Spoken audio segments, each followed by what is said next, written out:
राधे राधे दोस्तों, आपका हमारे YouTube चैनल दिव्य भक्ति ज्ञान मेघ में हार्दिक स्वागत है। आप सभी को वट सावित्री व्रत की बहुत बहुत शुभकामनाएं। वट सावित्री व्रत को हिंदू धर्म के सबसे महत्वपूर्ण और प्रभावशाली व्रतों में गिना जाता है और इस व्रत को सुहागन महिलाएं अखंड सौभाग्य और सुखी दाम्पत्य जीवन की कामना से करती हैं। इस दिन विवाहित महिलाएं वट वृक्ष यानी बरगद के पेड़ का पूजन करती हैं। बहुत सारी जगह पर इस दिन महिलाएं पूरे दिन निर्जला उपवास भी करती हैं और इस व्रत को ज्येष्ठ मास की अमावस्या तिथि पर और कुछ जगह पर ज्येष्ठ मास की पूर्णिमा को वट सावित्री का व्रत रखा जाता है। माना जाता है कि जैसे देवी सावित्री ने इस व्रत के पुण्य से अपने पति के प्राण यमराज जी से वापस लिए थे, वैसे ही इस व्रत को करने वाली सभी महिलाओं को अखंड सौभाग्य की प्राप्ति होती है। आज की इस वीडियो में मैं आपके साथ वट सावित्री व्रत की पूजा के शुभ मुहूर्त और पूजन सामग्री के बारे में जानकारी शेयर करने वाली हूँ। अगर आपको जानकारी पसंद आए तो वीडियो को लाइक करना मत भूलिएगा। इस बार ज्येष्ठ अमावस्या की तिथि 16 मई शनिवार को सुबह 5:11 से शुरू होकर 17 मई सुबह 1:30 पर समाप्त होगी। इस दिन ब्रह्म मुहूर्त सुबह 4:07 से शुरू होकर 4:48 तक रहेगा और अभिजीत मुहूर्त सुबह 11:50 से लेकर दोपहर 12:44 तक रहेगा। संध्या पूजा मुहूर्त जो होगा वो शाम को 7:05 से लेकर 8 बजे तक रहेगा। इस बार 16 मई दिन शनिवार को यह ज्येष्ठ अमावस्या है। अमावस्या का व्रत और वट सावित्री व्रत इसी दिन रहेगा। शनि जयंती भी इसी दिन मनाई जाएगी और यह शनिश्चरी अमावस्या भी होगी। वट सावित्री की मुख्य पूजा कुछ लोग सुबह करते हैं, कुछ दोपहर तो कुछ शाम को। सुबह का पूजा का शुभ मुहूर्त मैंने आपको इस वीडियो में बताया है। इस दिन राहु काल सुबह 9 बजे से लेकर 10:30 तक रहेगा। 16 मई दिन शनिवार को सूर्योदय होगा सुबह 5:49 पर और सूर्यास्त होगा शाम 6:57 पर और इस दिन ब्रह्म मुहूर्त सुबह 4:12 से 5 बजे तक रहेगा। तो जितना जल्दी हो सके आप सूर्योदय से पहले उठकर ब्रह्म मुहूर्त में ही स्नान करना, निर्वित होकर हाथ में जल पुष्प अक्षत लेकर व्रत रखने का संकल्प ले सकते हैं। इस व्रत को वैसे तो निर्जला और निराहार ही रखा जाता है, लेकिन किसी के साथ अगर स्वास्थ्य संबंधी कोई परेशानी है तो ऐसे में आप फल लेकर फलों के साथ में या जल के साथ में भी इस व्रत को ग्रहण कर सकते हैं। ऐसे में आप अपने परिवार की किसी भी बुजुर्ग या जो भी अनुभवी महिला है उनकी सलाह से इस व्रत को रख सकती हैं। किसी महिला को यदि इस बार व्रत रखने में कोई ज़्यादा परेशानी हो तो उनकी जगह पर उनके पति भी इस व्रत को रख सकते हैं। 16 मई को प्रातःकाल 10:26 तक सौभाग्य योग रहेगा और उसके बाद में शोभन योग प्रारंभ हो जाएगा और यह दोनों ही योग पूजा करने के लिए अत्यंत शुभ फलदायी है। इसलिए इन योगों में वट सावित्री की पूजा पुण्यदायी और फलदायी रहेगी। इस दिन की पूजा में कुछ सामग्री का होना बहुत ज़रूरी है, जिनके बिना पूजा अधूरी मानी जाती है। तो आइए जानते हैं पूजा की संपूर्ण पूजन सामग्री के बारे में।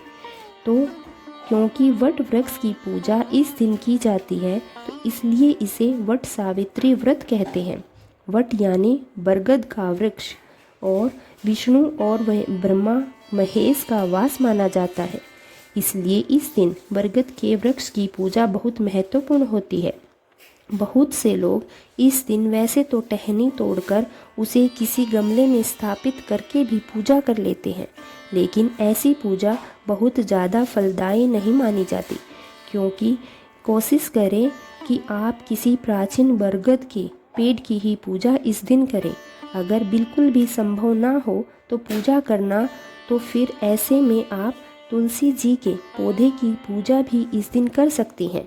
तुलसी जी के पौधे में आप बरगद के वृक्ष का ध्यान करते हुए उनका भी पूजन कर सकती हैं, या फिर आसपास की नर्सरी से भी आप वट वृक्ष का छोटा पौधा लाकर उसे गमले में रोपकर विधि विधान से पूजा करने के बाद आसपास की किसी भी मंदिर में उस पौधे को गमले के साथ दान कर सकती हैं, या फिर किसी नदी, तालाब या जंगल आदि में वट वृक्ष को रोप भी सकती हैं। जब आपकी पूजा समाप्त हो जाए उसके बाद किसी भी दिन इस व्रत में सत्यवान और देवी सावित्री की पूजा की जाती है। यमराज जी की पूजा होती है, श्री ब्रह्मा विष्णु महेश की पूजा होती है और गौरी गणेश जी की भी पूजा होती है। तो ये प्रतिमाएं आपके पास हो तो ठीक है, नहीं तो आप मिट्टी से भी इनकी मूर्तियां बना सकते हैं। श्रृंगार की सामग्री जैसे लाल चूड़ी, सिंदूर, बिंदु, काजल, आलता, मेहंदी, अगर हो सके तो नए कोरे वस्त्र इस दिन पहने। नए कोरे वस्त्र पहनना संभव ना हो तो धुले हुए वस्त्र आप पहन सकते हैं और लाल रंग के वस्त्रों का प्रयोग अधिक से अधिक करें। एक दिन पहले ही आप मेहंदी आदि लगाकर पूजा की कुछ ऐसी सामग्रियां हैं जिसकी आपको 1-2 दिन पहले ही तैयारी कर लेनी होती है। जैसे कि इस दिन पूजा में काले भीगे हुए चने और गुलगुले का विशेष महत्व होता है। पूजन सामग्री में बरगद के वृक्ष को इनका भोग लगाया जाता है और पारण में भी इन्हीं को ग्रहण करके किया जाता है। तो काले कच्चे चने आप 1-2 दिन पहले भिगो दें। अंकुरित हो जाए तो उनका पूजा में प्रयोग करें। बांस का पंखा, जिसे आम भाषा में बीजना भी कहते हैं, और जो भी मौसमी फल इस सीजन में आते हैं जैसे खरबूजा, तरबूज, यह सब आम आदि, और मिठाई, पूरी, पुए। इसके अलावा हवन सामग्री में आप हवन करना चाहते हो तो धूप, दीप, घी, रुई की बाती, कपूर, रोली, कुमकुम, अक्षत, पान, सुपारी और कलावा। इसके बाद या कच्चा सूत, जिसे बरगद के हम तने में 108 बार परिक्रमा करते हुए लपेटते हैं। 108 बार तने में कलावा लपेटना संभव नहीं होता है, इसलिए 5 या 7 बार, जितनी बार भी आप लपेट पाएँ उतनी बार लपेटकर आगे की परिक्रमा आप हाथ में चने के दाने या फिर अन्य सामग्री को लेकर कर सकते हैं। जल से भरा हुआ एक कलश आज के दिन लोग स्थापना भी करते हैं, जैसे बाकी दिनों में नवरात्रि आदि में की जाती है। और अगर आप चाहे तो कलश की भी स्थापना कर सकते हैं। इस व्रत में बाहर निकला जाता है। अपने परिवार में अपने से बड़े किसी सुहागिन महिला को यह बायना के रूप में श्रृंगार की सामग्री, वस्त्र, मिठाई, फल, दक्षिणा आदि दी जाती है, या किसी ब्राह्मणी को भी आप दान में ये सारी सामग्री दे सकते हैं। और व्रत की कथा की पुस्तक आपके पास होनी चाहिए। अगर पुस्तक नहीं हो तो मोबाइल के माध्यम से भी आप कथा का श्रवण कर सकते हैं, या आसपास अगर सामूहिक रूप से यह पूजा हो रही हो तो वहाँ पर भी आप जाकर कथा का श्रवण कर सकते हैं। तो ये थी कुछ खास सामग्री।